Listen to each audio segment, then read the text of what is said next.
पिछला वीडियो में हमने क्या किया था, 20 नंबर से क्वेश्चन बनाया था। ठीक है, अभी 20 नंबर से जो आगे क्वेश्चन है वो इसमें देखेंगे। श्वसन के दौरान कौन सी गैस निकलती है? तो श्वसन के दौरान हम लोग का यहाँ पे ऑक्सीजन गैस निकलती है। पौधों में श्वसन क्रिया के अंतर्गत एडीपी के टूटने से कितनी ऊर्जा मुक्त होती है? जो पौधों में श्वसन होता है उसमें एडीपी जब टूटता है तो कितना ऊर्जा मुक्त होता है? तो यहाँ पे 30.5 किलोजूल पर मोल यहाँ पे उसका आंसर है। ठीक है, पौधों में श्वसन कैसे होता है? तो पौधों में श्वसन कैसे होता है? स्टोमाटा के द्वारा। पौधे में श्वसन कैसे होता है? तो स्टोमाटा के द्वारा। ठीक है, इनमें से कहाँ गैसीय आदान प्रदान होता है? तो वो है वायु प्रकोष्ठ। वायु प्रकोष्ठ में क्या होता है? गैसीय आदान प्रदान होता है। ठीक है, फिर क्या है? हृदय से रक्त को संपूर्ण शरीर में पंप किया जाता है। ठीक है, निलय द्वारा। मछली के हृदय में कोष्ठों की संख्या है। मछली के हृदय में कितना कोष्ठ है? तो 2 है। ठीक है, मानव हृदय में कितने कोष्ठ होते हैं? तो मानव हृदय में 4 कोष्ठ होते हैं। ठीक है, मानव हृदय में कितने अलिंद तथा कितने निलय होते हैं? तो इसमें 4 जो कोष्ठ था उसमें 2 अलिंद और 2 निलय रहते हैं। ठीक है, मानव हृदय का औसत संकुचन दाब और है लगभग, जो हम लोग का हृदय है उसका संकुचन दाब लगभग कितना है? तो वो है 100 मिलीमीटर ऑफ Hg है। ठीक है, 120 मिलीमीटर ऑफ Hg। ठीक है, पौधों में जाइलम निम्नांकित में से कितने परिवहन के लिए जिम्मेदार है?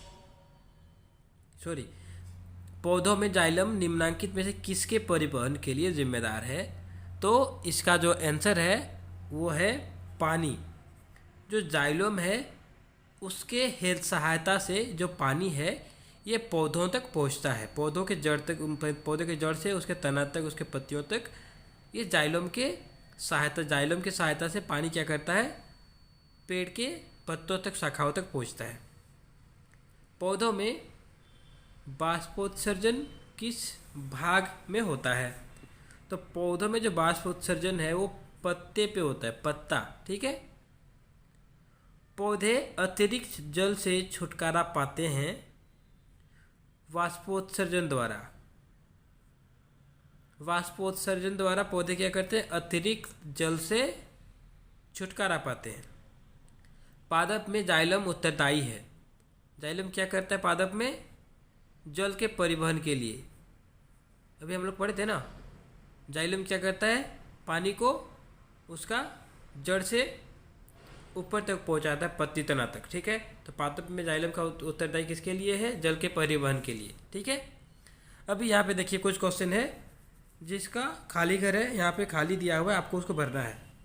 खाली घर है, एक परजीवी पौधा है, तो वो था अमरलता। अमरलता क्या है? एक परजीवी पौधा है।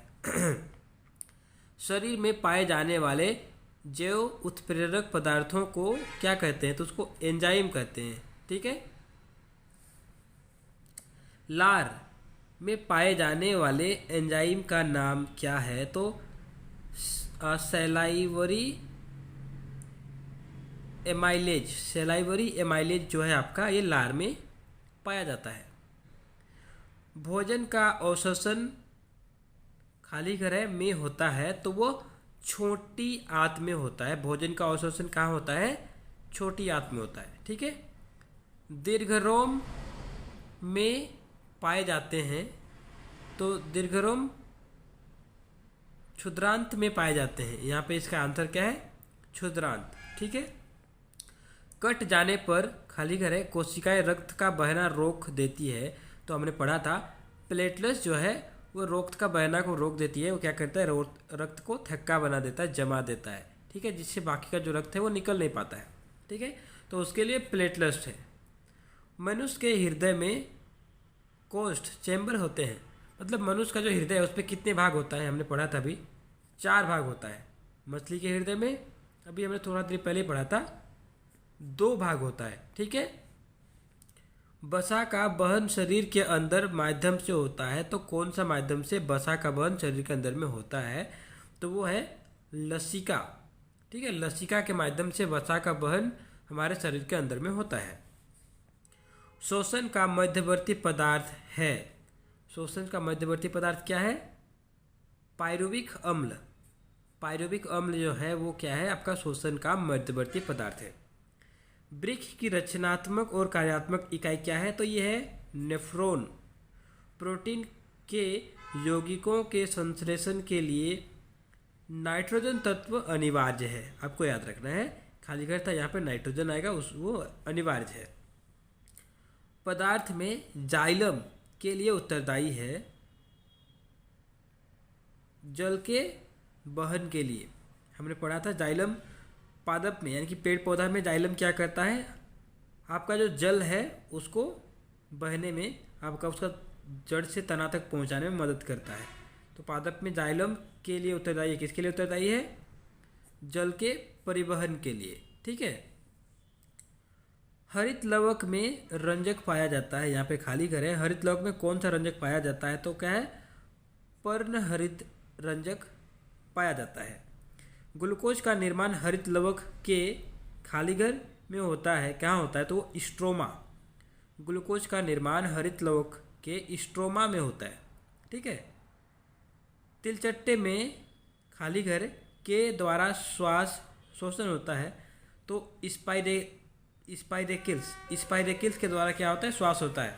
इसके लिए अगर आप क्या करेंगे, अगर तिलचट्टे को अगर आप उसका सर अलग भी कर देना, तब भी वो, मेरे को भूल गया कितना टाइम है, लेकिन वो बहुत ज़्यादा टाइम तक जिंदा रहता है। क्यों, क्योंकि उसका जो शोषण है वो स्पाइरेकिल्स के द्वारा करता है, ठीक है। आमाशय की जठर ग्रंथियाँ खाली घर स्रावित करती है, तो जठर रसों का, आमाशय की जठर ग्रंथियाँ क्या करती है, जठर रसों का स्रावित करती है, ठीक है। खाली घर है जल और कार्बन डाइऑक्साइड प्रकाश संश्लेषण के लिए आवश्यक है, तो क्या, सूर्य का प्रकाश, जल और कार्बन डाइऑक्साइड, ये 3 आपको याद रखना है, ठीक है। प्रकाश संश्लेषण क्या है, सूर्य का प्रकाश, प्रकाश संश्लेषण क्या है, प्रकाश संश्लेषण क्या है आपको पता होना चाहिए। जो पेड़ पौधे हैं ना, वो सूर्य का प्रकाश, जल और कार्बन डाइऑक्साइड के उपस्थिति में अभिक्रिया करके अपना खाना बनाते हैं, ठीक है, अपना भोजन प्राप्त करते हैं। उस प्रक्रिया को हम लोग प्रकाश संश्लेषण कहते हैं।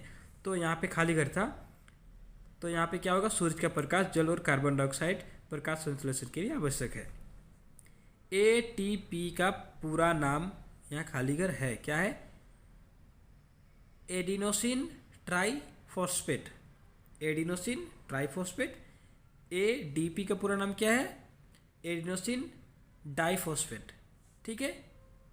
डी डाई, बाकी एडिनोसिन ये फॉस्फेट याद रहेगा, एडिनोफिन ट्राइफॉस्फेट, एडिनोफिन डाइफॉस्फेट, ठीक है।